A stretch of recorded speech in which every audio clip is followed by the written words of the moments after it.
नमस्कार विद्यार्थी मित्रांनो, आज या लोक प्रशासन विभागाच्या या ऑनलाईन लेक्चरमध्ये मागच्या वेळी आपण लोक प्रशासनाचा अर्थ काय ही बाब या ठिकाणी बघितली। आज आपण प्रशासन लोक प्रशासन याचा अर्थ जाणून घेतल्यानंतर आज या ठिकाणी आपण लोक प्रशासनाचं स्वरूप काय आहे हे या ठिकाणी बघणार आहोत। आपण बघतो की लोक प्रशासनाची व्याप्ती ही खरं तर एवढ्या मोठ्या प्रमाणावर आहे की या ठिकाणी तंतोतंत लोक प्रशासनाचे स्वरूप जे आहे हे स्पष्ट करणे मोठे कठीण असे होऊन बसते। लोक प्रशासनाच्या स्वरूपाच्या संदर्भात अनेक प्रकारचे मतभिन्नता असलेली आपल्याला दिसून येते।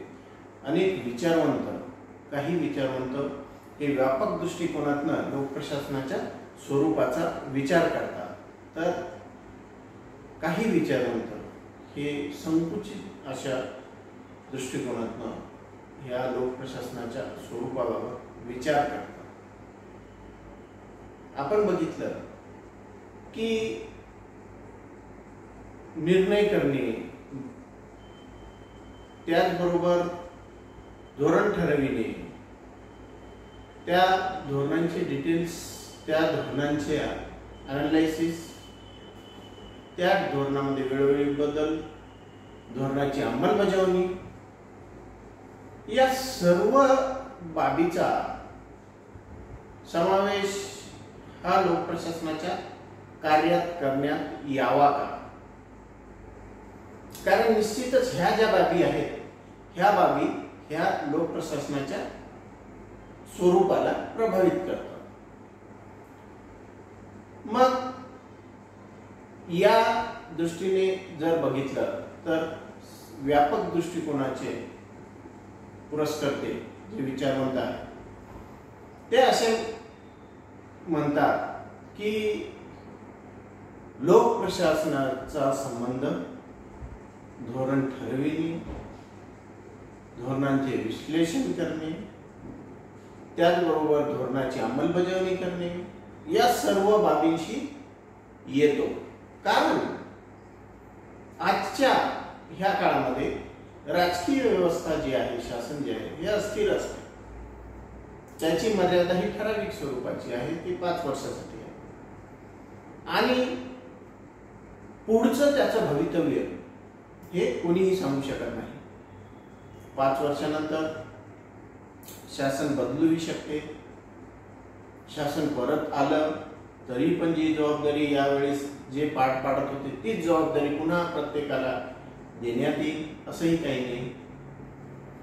मग अशा वेळी ह्या धोरण निर्मितीचं प्रामुख्याने कार्य जे आहे हे लोक प्रशासनाच्या माध्यमातून चालते असं हे विचारवंत मानतात।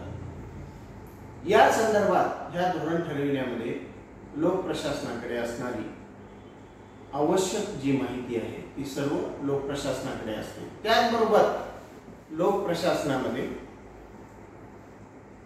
टेक्निकल नॉलेज असल्या कारणाने धोरण निश्चित प्रमाणात ठरवण्याचं प्रभावी कार्य हे या ठिकाणी लोक प्रशासन करीत असते असं हे व्यापक दृष्टिकोनाचे पुरस्कर्ते मानतात। त्याचबरोबर वेळोवेळी धोरणांचं विश्लेषण करणे, आवश्यकतेप्रमाणे बदल करणे, त्याचबरोबर लोक प्रशासनाची अंमलबजावणी करणे या सर्व कार्याशी क्रियेशी लोक प्रशासनाचा संबंध आहे। असं असलं तरी पण एक सैद्धांतिक बाजू जर आपण बघितली तर धोरण ठरविणे, निर्णय करणे हे राजकीय व्यवस्थेचं, शासनाचं काम आहे, सरकारचं काम आहे, राजकीय पदाधिकाऱ्यांचं काम आहे, हे कायदे मंडळ कार्यकारी शाखेचं काम आहे। आणि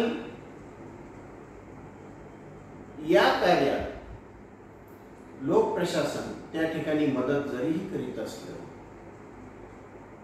तरी सुद्धा याचा अर्थ असा होत नाही की हे कार्य लोक प्रशासनाशी संबंधित आहे, एव्हाना लोक प्रशासन त्या कार्यासाठी बाध्य नाही. त्याची जबाबदारी ही लोक प्रशासनाकडे देण्यात आलेली नाही.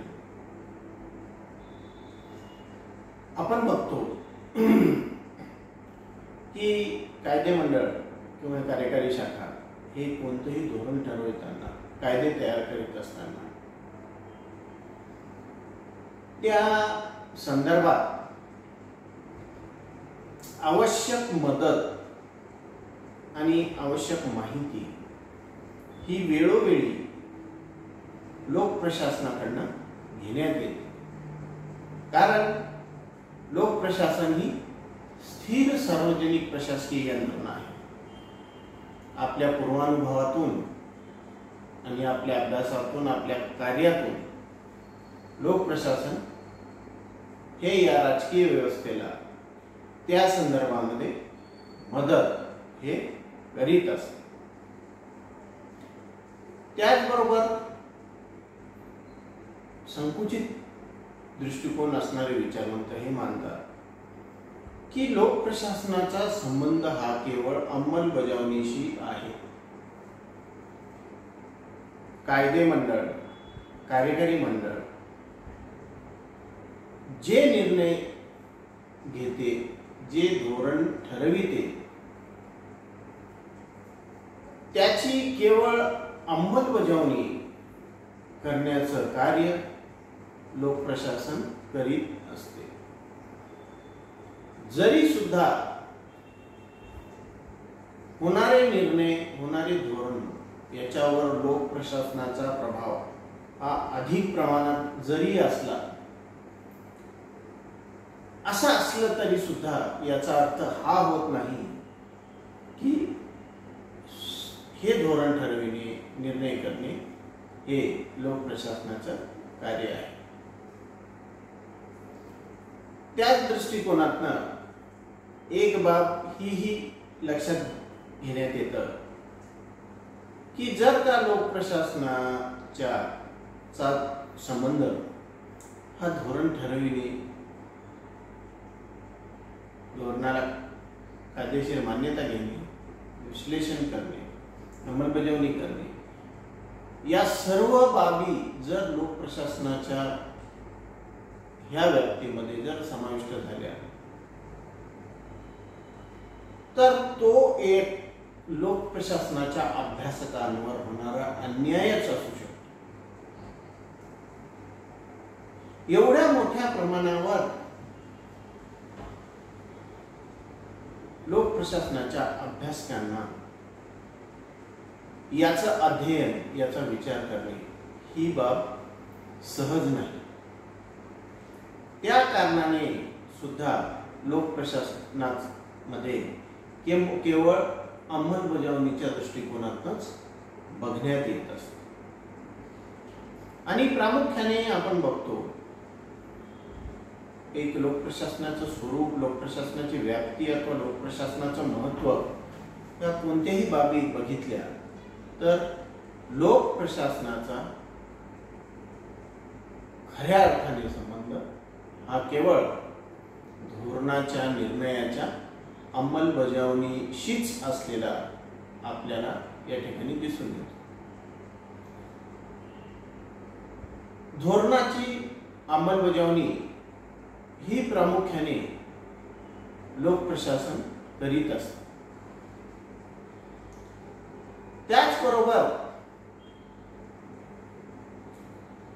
लोक प्रशासनामध्ये कायदे मंडळ, न्याय मंडळ, कार्यकारी शाखा या तिन्ही शाखांच्या कार्याच्या व्यापकतेचा समावेश करण्यात यावा का, तर या दृष्टिकोनातून सुद्धा हे जे व्यापक दृष्टिकोन असणारे विचारवंत आहेत हे असं मानतात की या ठिकाणी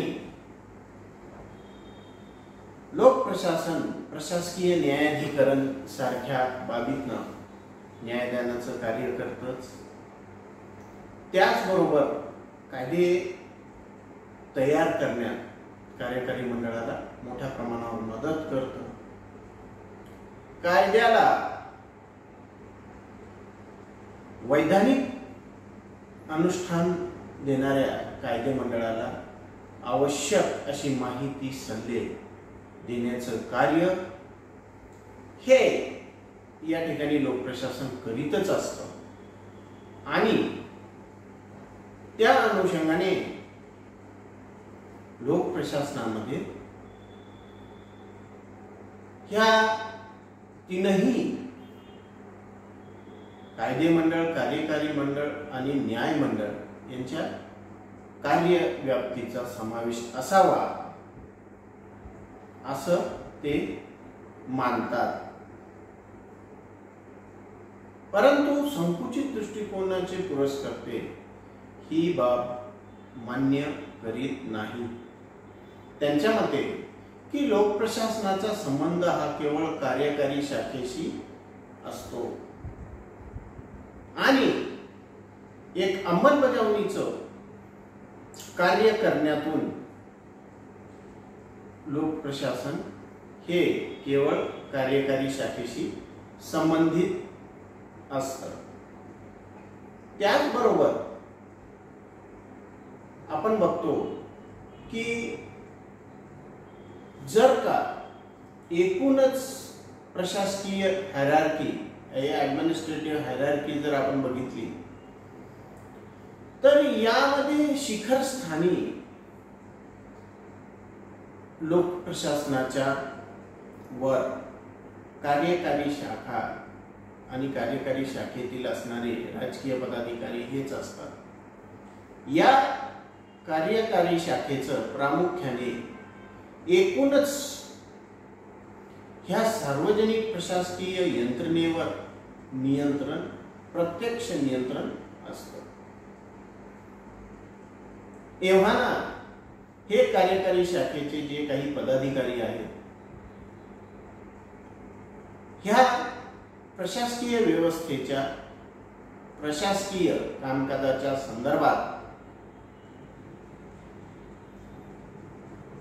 अंतिम जबाबदारही असलेले आपल्याला दिसून येतात. अशा पद्धतीनं ही बाब या ठिकाणी मानण्यात येते की लोकप्रशासनाचा संबंध प्रामुख्याने कार्यकारी शाखेशी येत असतो. आजच्या घडीला ज्या वेळेस शासनाने या ठिकाणी कल्याणकारी राज्य संकल्पनेचा स्वीकार केलेला आहे त्या अनुषंगाने आपण बघतो की शासनाची भूमिका ही आता पालकत्वाची झालेली आपल्याला दिसून येते आणि त्या अनुषंगाने शासन प्रत्येक क्षेत्रात विकासासाठी बाध्य असलेला आपल्याला दिसून येते. मग अशा वेळी ह्या नवीन नवीन क्षेत्रात कार्य करीत असताना शासनाला प्रामुख्याने या लोकप्रशासनाची मदत ही सातत्याने आवश्यक असते. आणि या अनुषंगाने अनेक वेळा कार्यकारी शाखा हे निर्णय करीत असताना, धोरण ठरवित असताना लोकप्रशासनाची मदत ही घेत असते. या ठिकाणी लोकप्रशासनाची घेण्यात असणारी मदत म्हणजे हे कार्य प्रामुख्याने लोकप्रशासन करते असं होत नाही, तर ते त्या ठिकाणी कार्यकारी शाखेच्या नियंत्रणामध्ये ते कार्य करीत असते. याचबरोबर कायदे मंडळ व त्याची कार्य, न्याय मंडळ व त्याची कार्य या अनुषंगानेही लोकप्रशासन महत्त्वाची भूमिका वेळोवेळी पार पाडित असते. पण प्रामुख्याने लोकप्रशासनाचा संबंध हा कार्यकारी शाखा व त्यांचे कार्य याच्याशी असतो. त्याचबरोबर लोकप्रशासन प्रामुख्याने अंमलबजावणीचं कार्य पार पाडित असते. धन्यवाद.